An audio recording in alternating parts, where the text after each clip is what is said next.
Peut-être ce qu'il faut ajouter, c'est que ces sourates, il y a beaucoup de hadiths qui parlent de leurs mérites, les deux sourates, les deux protectrices.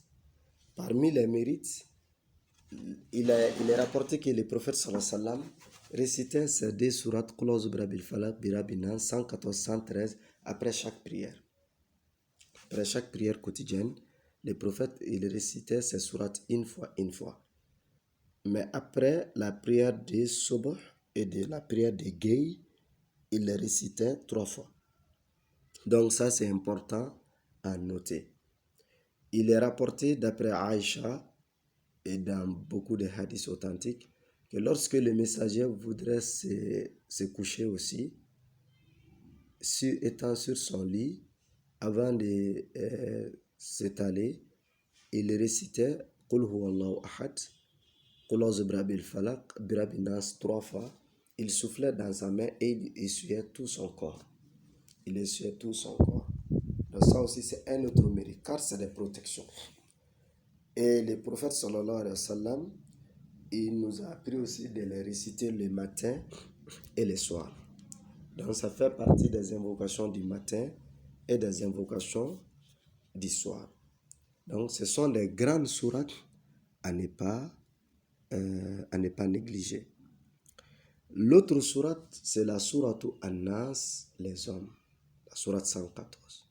Les hommes, elle aussi, elle est mécoise. Elle est composée de 6 versets.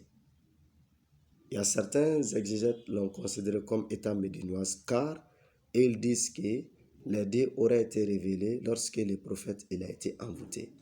Mais l'histoire de l'envoûtement du prophète n'est pas unanimement reconnue par tous les savants. C'est reconnu par certains. Tous les savants n'ont pas reconnu. Et ceux qui l'ont reconnu, certains ont dit que les sourates étaient déjà révélées à la Mecque, mais quand même, on a indiqué au prophète de réciter ces deux sourates pour se soigner. Wallahu ta'ala a'lam. Donc, sourate An-Nas, ça veut dire les hommes. Les hommes. La sourate, elle est intitulée An-Nas, ça c'est les hommes. Elle est la dernière sourate du Coran, selon l'agencement des sourates, c'est-à-dire 1, 2, 3, jusqu'à 114. Ce numéro ordre d'agencement des sourates, elle est la dernière sourate. Elle est la sœur jumelle de l'aube naissante. Ici aussi, les dés sont commencés, ici aussi, les deux sourates sont commencées par le même élément. C'est Qul a'udhu. L'expression de Qul a'udhu. En arabe, quand vous dites Qul, ça c'est l'impératif. Le verbe, quand vous conjuguez le verbe dire à l'impératif, Qul, dit. Qul, ça veut dire dit. C'est un ordre que vous donnez. Qul a'udhu. Dit, je cherche protection auprès de qui? Donc, tout comme l'autre sourate, nous l'avons vu, Allah a enseigné, a appris à son messager de lui demander de se réfugier auprès de lui et nous a tous, la communauté de Muhammad sallallahu alayhi wa sallam, Dieu nous a enseigné de lui demander refuge. Donc Allah dit Qul a'udhu bi rabbin nas. Dit, je cherche protection auprès du Seigneur des hommes. Ici, le début de cette sourate, notamment les 3 premiers versets, Allah subhanahu wa ta'ala, il a rappelé des attributs clés et des attributs clés qui doivent, en tout cas, qui résument la totalité. D'abord, premier des attributs qui est rappelé dans le premier verset, Rabb. Rabb, c'est le Seigneur. Dans la langue arabe, quand vous dites Rabb, ça veut dire Rabb Nas, le Seigneur. Le Seigneur, le propriétaire, celui qui élève, celui qui garde, qui prend soin. Donc tout ceci peut donner le sens de Rabb. Il est le maître, celui qui élève, celui qui oriente, celui qui protège et celui qui veille. Ok? Ensuite, Allah subhanahu wa ta'ala dit Qul a'udhu bi rabbin nas. Donc je cherche protection auprès du Seigneur des hommes. Rabbin nas, Seigneur des hommes. Ensuite, il continue en disant Malikin nas. Malik, c'est le souverain. Le souverain, le roi, celui qui juge, celui qui détient, celui qui gère leurs affaires. Malik, le souverain des hommes. Donc, le Seigneur des hommes, ainsi que les souverains des hommes. Je cherche protection auprès du souverain des hommes. Donc, le souverain, ça veut dire qu'il est au-dessus. Celui qui est au-dessus, celui qui gère, qui détient le pouvoir absolu. Il fait ce qu'il veut. Et il est le seul gérant de leurs affaires. Et le troisième attribut, c'est quoi? Dans le verset 3, Ilahi nas.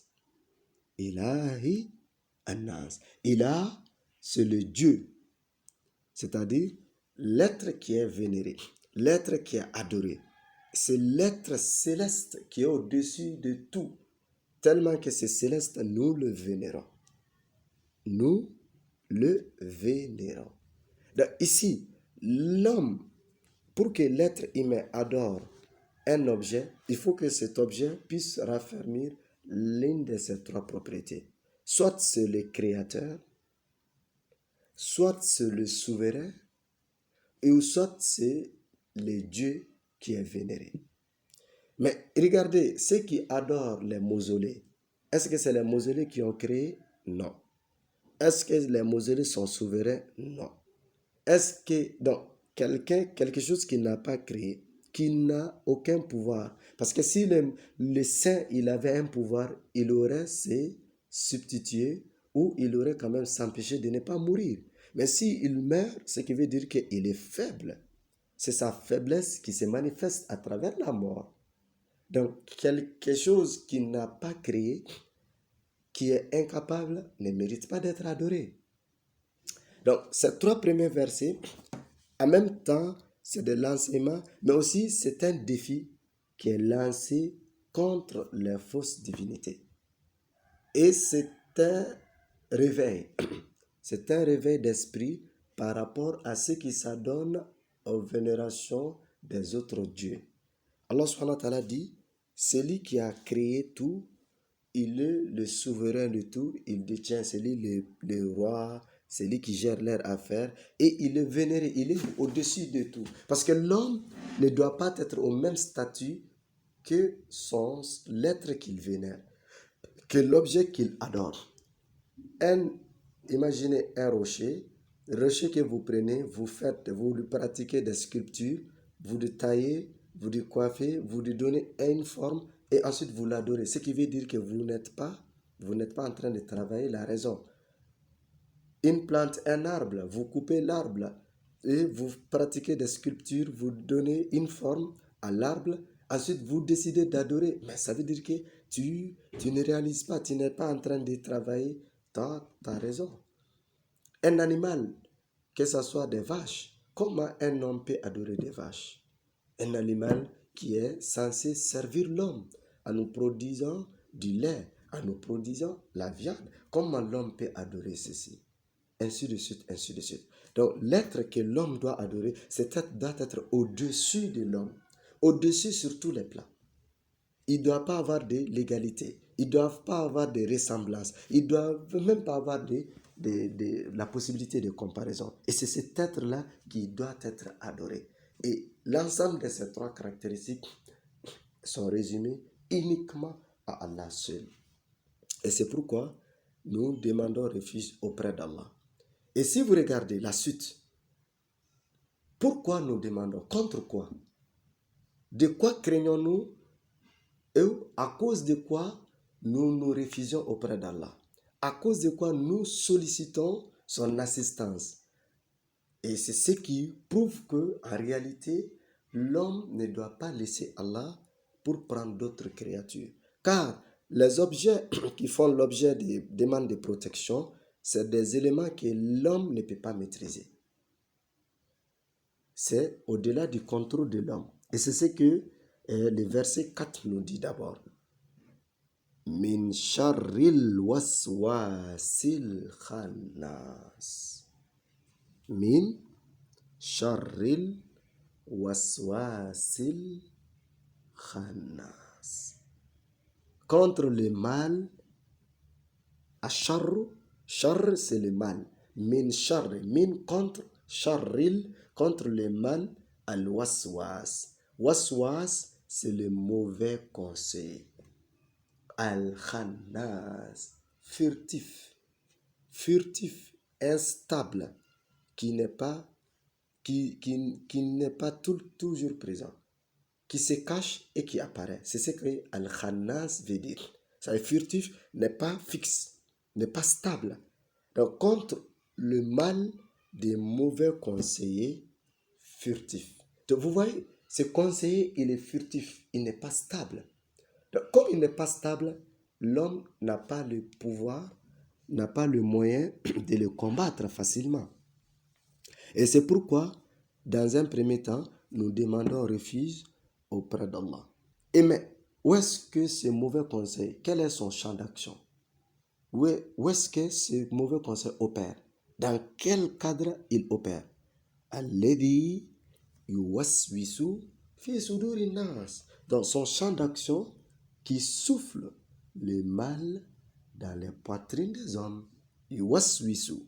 De yuwaswisu, waswasa, yuwaswisu. Donc ça, c'est le mauvais conseil. Le fait de souffler des mauvais conseils. Allez-y, c'est le pronom relatif. Allez-y, c'est le pronom relatif. Qui, allez-y, qui, yuwaswisu. Donc, qui souffle le mal. Fi suduri. Sudur, c'est le pluriel de sodre. Sodre, c'est la poitrine. Sodre, c'est la poitrine. Donc, sudur, c'est les poitrines. Donc, sudurinas, les poitrines des hommes. Anas, c'est les hommes. Donc, ces mauvais conseils, ils opèrent dans nos poitrines. Donc, vous voyez, nous n'avons pas de contrôle direct contre le mal du mauvais conseil qui est furtif. Donc, non seulement c'est un mauvais, il conseille mal, mais en plus, il n'est pas stable. Il n'est pas stable. Il est instable. Il est furtif. Furtif, ça veut dire qu'il apparaît, il se cache. Il apparaît, il se cache. Et qui est ce mauvais conseil maintenant? D'abord, dans la sourate nous apprend de quoi nous cherchons protection. Nous cherchons protection contre le mal du mauvais conseil. Où est-ce que ce mauvais conseil se trouve? Où est-ce que ce mauvais conseil opère? Il opère dans nos poitrines. Et qui est ce mauvais conseil? C'est ce que le verset 6 nous dit. Minal jinnati wa nas. Qu'il soit, ce mauvais conseil, qu'il soit un djinn ou un être humain. Donc, un djinn peut être un mauvais conseil, un homme peut aussi être mauvais conseil. Donc, Allah subhanahu wa ta'ala, il nous apprend de lui demander refuge, protection contre le mal du mauvais conseil. Ce qui veut dire qu'est instable, Khannas serait un djinn. Parce que le prophète sallallahu alayhi wa sallam, il dit que le shaitan qui est là, c'est-à-dire les mauvais conseils, qui va chuchoter, il va murmurer dans le cœur, dans la poitrine de l'homme. Quand l'homme se souvient de son Seigneur, il se rappelle d'Allah, il disparaît, il fuit. Mais dès que tu oublies Allah, dès que tu tombes dans l'insouciance, il apparaît, il colonise, il domine. Mais quand tu te connectes d'Allah, il quitte, il ne peut pas supporter. Mais dès que le cœur est déconnecté d'Allah, lui, il pousse, il se connecte. Donc, c'est les shaitans. Mais dans la représentation de la sourate, c'est l'effet que ce mauvais conseil va faire. Son mauvais conseil, ici, qui n'est pas stable. Donc, quand tu es déconnecté d'Allah, du Créateur, le mauvais conseil te dominera. Ça te guidera. Ça va fermer la raison. Mais dès que tu te connectes d'Allah subhanahu wa ta'ala, les mauvais conseils n'ont aucun pouvoir sur toi. Donc les khannas, en réalité, c'est les diables, les shaitans. Et le shaitan, il a déclaré sa guerre contre nous depuis à la première ère, depuis au commencement de notre ère, c'est-à-dire depuis notre père Adam. Quand Adam fut créé, comme le Coran a dit, il a refusé de se prosterner à Adam. Et depuis ce jour-là, il a déclaré la guerre contre Adam et les descendants d'Adam. Vous voyez, Adam qui a été créé, Allah subhanahu wa ta'ala, il a créé Adam de sa mère. Ensuite, il a élevé Adam en lui accordant la connaissance, la science. Il a demandé aux anges de se prosterner devant Adam. Tous se prosternèrent sauf Iblis. Et Allah prévient Adam de ne pas écouter les Satan en lui disant, c'est ton ennemi. Si tu l'écoutes, il te fera sortir du paradis. Tu vas souffrir. Après avoir créé son épouse, dit, toi et ton épouse, Satan, c'est votre ennemi. Ne l'écoutez pas. Mais qu'est-ce qu'il a fait? Il a conseillé mal Adam. Vous voyez, le mauvais conseil. Il a dit à Adam, l'arbre de l'éternité. Et il est parvenu à pousser Adam à commettre le péché. Et Dieu a interpellé Adam. Mais je ne t'avais pas, ne t'avais-je pas prévenu? Ne t'avais-je pas prévenu? Ne t'avais pas dit que de ne pas écouter ces derniers, c'est un mauvais conseil. Pourquoi tu l'as écouté? Bon, comme tu l'as écouté, tu vas payer cher. Mais Adam, il s'est repenti. Lui et son épouse, Dieu acceptèrent leur repentir. Mais malgré que les repentis aient accepté, et quand même, ils ont été sortis du paradis. Donc, le Satan, il a déclaré la guerre contre l'ensemble des descendants d'Adam. Et c'est pourquoi le messager de Dieu dans les hadiths, il dit, le shaitan, c'est un virus. C'est un virus qui colonise le cœur des fils d'Adam, de l'être humain. Quand il te rappelle d'Allah, il disparaît. Mais dès que tu oublies d'Allah, il apparaît. Il va chuchoter, il va donner son mauvais conseil. Et c'est ce que Allah subhanahu wa ta'ala nous demande, nous apprend de lui demander refuge contre. Alors, vous savez que nous, les humains, en arabe, on dit l'homme al-insan. Dans la langue arabe, on dit al-insan parce que nous oublions beaucoup. À cause des forces d'oublier, c'est pourquoi nous sommes appelés insan. Ça, c'est notre nature. On oublie. On oublie souvent Allah. On oublie les zikr. On oublie les rappels. On oublie. Mais Allah subhanahu wa ta'ala nous a donné une autre disposition, c'est quoi? C'est de les souvenirs, c'est se rappeler. C'est pourquoi quand tu oublies, tu dois te souvenir d'Allah. Quand tu oublies, tu dois te rappeler d'Allah subhanahu wa ta'ala. Donc le moment d'oubli, c'est naturel, on ne peut pas s'en passer. Et à chaque fois on doit être à mesure de se ressaisir. Maintenant, c'est en fonction de la situation et qu'on peut proposer et que les invocations sont là. Si c'est des mauvaises idées, c'est de dire A'udhu billahi minash shaitanir rajim. Des pensées négatives. Il faut faire un travail d'esprit, il faut travailler son âme, il faut travailler sa pensée, il faut contrôler sa pensée, il faut avoir toujours de l'espoir, il faut penser positivement, il ne faut jamais accepter que les choses négatives puissent dominer nos pensées. Parce que ces pensées négatives aussi, ça va nous affecter. Ça va nous affecter la qualité de vie, la qualité des relations sociales, relations conjugales, même la qualité des relations professionnelles. Tout ceci peuvent être affectés. Mais c'est nous-mêmes qui l'alimentons. Plus tu continues de penser négativement, plus il prendra dessus. Mais plus tu vas essayer de changer ta pensée, maintenant le sujet sur lequel tu vas penser, essayer de contrôler ta peur, donc tu vas être à l'abri. Et aussi, il faut tout faire pour éviter les doutes. Parce que le premier objectif, l'un des objectifs des Shaitan, ou l'un des moyens par lesquels il opère pour nous induire en erreur, c'est les doutes. Il va s'aimer toujours des doutes. Il va essayer de nous douter. C'est pourquoi l'islam a été ferme là-dessus. L'islam dit que les doutes n'est jamais considérer. Toujours, il faut travailler avec la certitude. On ne doit jamais donner une force au doute. Jamais. Je dis jamais. Je répète jamais. Pas de doute. Il ne faut jamais donner le pouvoir au doute. Par exemple, vous avez pris l'ablution. Il est à supposer qu'il fait 13 heures. Tu as fait l'ablution. Tu as fini l'ablution. Il faisait 13 heures. Donc 14 heures est arrivé. Tu sais quand même que tu as fait l'ablution. Il n'y a pas de doute sur ça. Mais tu te dis, est-ce que mon ablution est gâtée ou pas? Tu doutes si tu continues, si tu gardes toujours ton ablution. L'objet du doute, c'est quoi? Est-ce que mon ablution est toujours là? Mais ce qui est sûr, tu as fait l'ablution. Tu as fait l'ablution, ça c'est clair. Tu as effectivement fait l'ablution. Mais tu doutes, est-ce que ça a été gâté ou pas? Donc l'islam te dit, considère que tu es toujours en état d'ablution. Il faut toujours considérer que tu es en état d'ablution. Il ne faut pas donner une force au doute. Car quand tu donneras, dis, ah, bon, est-ce que je n'ai pas dégagé des gages?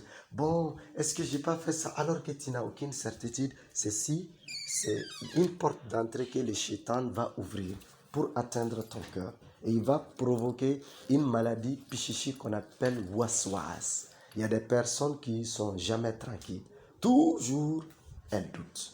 Toujours, elles doutent des choses. Donc l'islam n'est pas d'accord de ça. L'islam dit aux musulmans, il faut toujours se mettre dans la disposition des certitudes. Il ne faut jamais ouvrir la porte de doute au shaitan.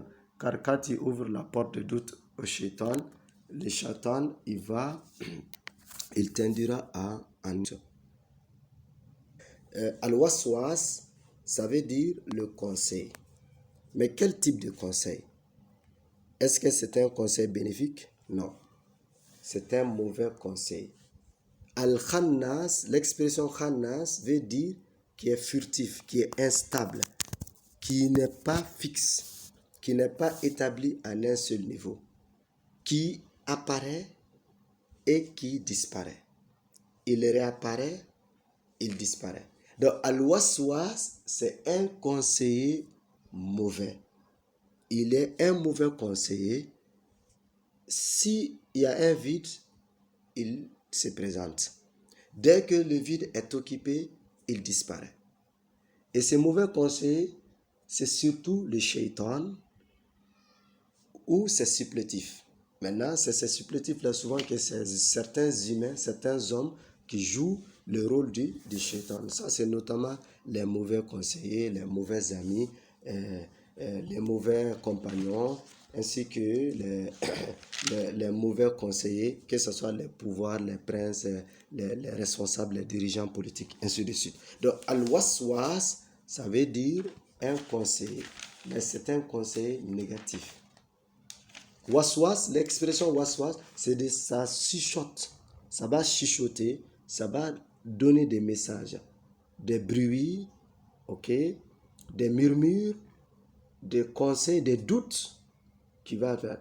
Tu vas entendre le bruit, mais tu ne vois personne. Tu entends le bruit, tu ne vois personne. Tu ne vois personne. Mais ce bruit-là, c'est quelqu'un qui l'a provoqué. Qui l'a provoqué? On ne le voit pas. C'est pourquoi Allah dit Allazi yuwaswisu fi sudurinas. Où est-ce qu'il va? Il va dégager le bruit? C'est dans les poitrines des hommes. Et qui dégage ce bruit? D'abord, les diables, les shaitans, qui est notre premier ennemi, c'est lui qui dégage d'abord le bruit, car il a déclaré qu'il sera toujours notre ennemi juré, notre Père ainsi que l'ensemble des fils d'Adam. Et rapporté par des exégètes, notamment Ibn Kassir et bien d'autres des exégètes.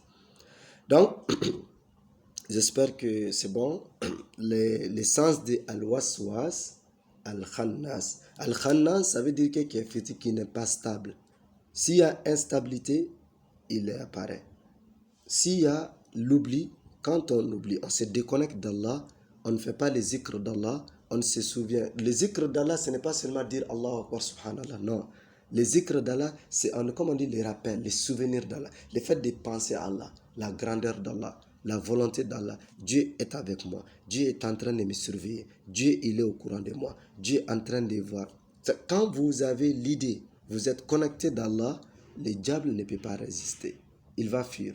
Mais dès que vous coupez le lien, le pont avec Allah subhanahu wa ta'ala, le créateur, et en ce moment, c'est lui, il va essayer de coloniser ton cœur. Et c'est pourquoi Allah dit, Allazi yuwaswisu fi sudurin nas. Et minal jinnati wan nas. Maintenant, il dit, qui est ce mauvais conseil?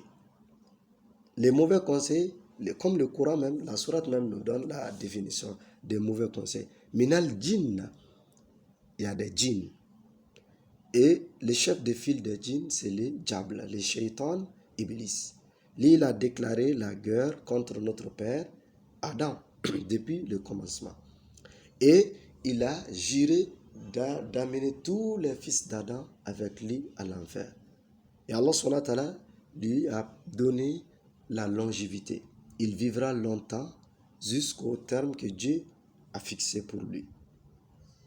Et pour cela, Allah subhanahu wa ta'ala lui dit, tout ce qui te suivra parmi les descendants d'Adam, je vous mettrai tous dans l'enfer, que Dieu nous en préserve. Mais lui-même, il a dit, comme le Coran nous dit d'autre part, il n'a aucun pouvoir contre les élus d'Allah, les hommes qui sont élus, choisis par Allah subhanahu wa ta'ala.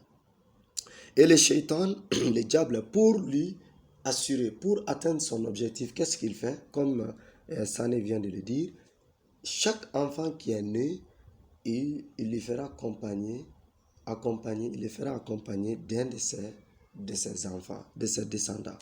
Et c'est ce descendant qui agrandira avec l'homme et qui essaiera de t'induire dans l'erreur. Et c'est pourquoi chacun de nous doit affaiblir de maximum son shaitan. Il ne faut pas lui donner à manger, il ne faut pas le laisser partager ta boisson. Quand tu veux manger, tu veux boire, il faut toujours réciter le nom d'Allah, il faut toujours le faire par la main droite. Si tu rentres chez toi, quand tu sors chez toi, quand tu t'habilles, quand tu te déshabilles, il faut toujours réciter le nom d'Allah. Et ceci, ça va affaiblir drastiquement sa capacité de nuisance. Il faut tout le temps rappeler le Coran, les zikrs, les invocations, les différentes invocations. Ceci vont l'affaiblir drastiquement sa capacité de nuisance. Et tu seras à l'abri contre ça. Il ne pourra plus te faire parce qu'il sera affaibli. Mais quand tu oublieras Allah, tu ne réciteras pas le nom d'Allah. Tu vas manger sans réciter le nom d'Allah. Avec la main gauche, le shaitan, il participera à ta nourriture, il participera à ta boisson, il fera tout avec toi et tu vas là, tu es en train de le nourrir afin qu'il puisse te distraire davantage. Donc les shaitans ainsi que ses enfants, ils feront tout pour nous distraire. Et Allah dit, ils vont chuchoter, ils vont murmurer, ils vont jeter les poisons, maintenant les mauvaises idées, les mauvais conseils dans nos cœurs. Ils les chuchotent, ils les citent, on ne les voit pas, mais nous attendons les propos. Nous entendons, nous les sentons discourir dans nos cœurs. Nous les sentons discourir dans nos cœurs tant que nous coupons le lien avec Allah subhanahu wa ta'ala. Ensuite, le deuxième mauvais conseil, aussi, ce sont les supplétifs des shaitans. Les premiers supplétifs des shaitans, c'est ses enfants, parmi les djinns. Les djinns, mécréants, ils sont au service des diables, des shaitans. Mais il y a des hommes aussi. Il y a certains hommes qui sont, par exemple, les calomniateurs, les colporateurs, les diffamateurs, les menteurs, les mauvais conseillers, les mauvais amis qui essaieront de t'embellir les mauvaises choses, qui te guideront dans les mauvais chemins, qui essaieront d'embellir les péchés, les turpitudes devant toi. Et c'est pourquoi Allah dit minal jinnati wan nas. Donc pour se prémunir contre le mal de ces hommes aussi qui sont animés de mauvaises intentions, qui sont des mauvais conseillers, toujours nous avons besoin d'Allah. Parce que souvent ces conseils, ils se présentent comme étant des amis, ils se présentent comme si ils aimaient ton bonheur, comme ils voudraient que tu réussisses alors qu'ils sont animés de la rage, alors qu'ils sont prêts, ils veulent ta destruction, alors qu'ils veulent que tu t'éloignes d'Allah subhanahu wa ta'ala. Et l'islam nous a donné des moyens. Quand quelqu'un viendra chez toi, auprès de toi, pour médire quelqu'un d'autre, il faut l'arrêter.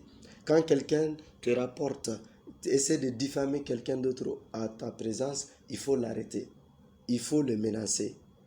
Quand quelqu'un te rapporte derrière toi ce que les gens ont dit, il ne faut pas croire, il ne faut pas l'écouter. Il ne faut même pas lui donner le temps de poursuivre. Il faut toujours avoir. C'est pourquoi le prophète sallallahu alayhi wa sallam, il a dit aux compagnons que personne ne vienne me calomnier un autre compagnon.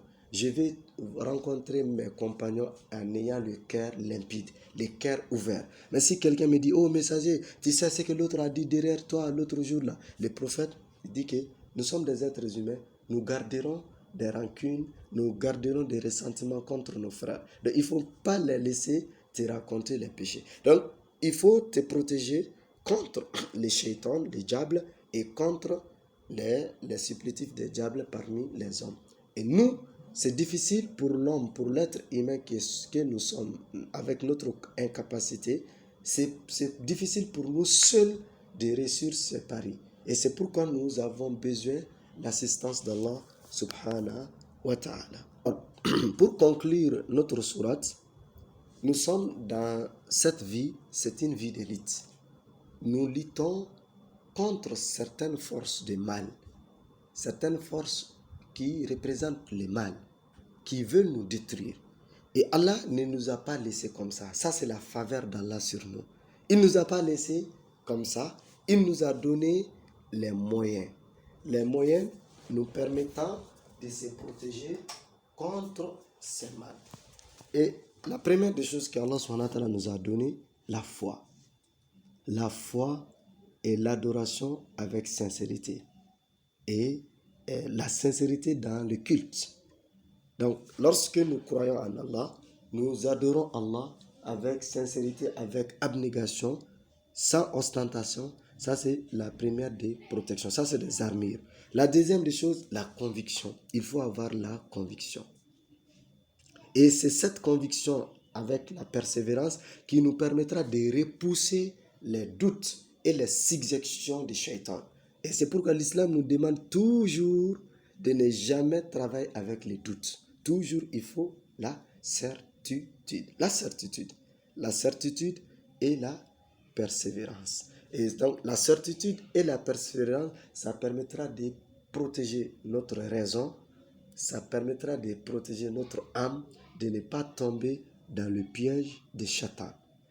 Troisième protection que Allah subhanahu wa ta'ala nous a donné, c'est le zikrullah, l'évocation d'Allah, les rappels d'Allah, les souvenirs d'Allah. C'est pourquoi il dit Al-Khannas. Quand il te rappelle d'Allah, il se cache.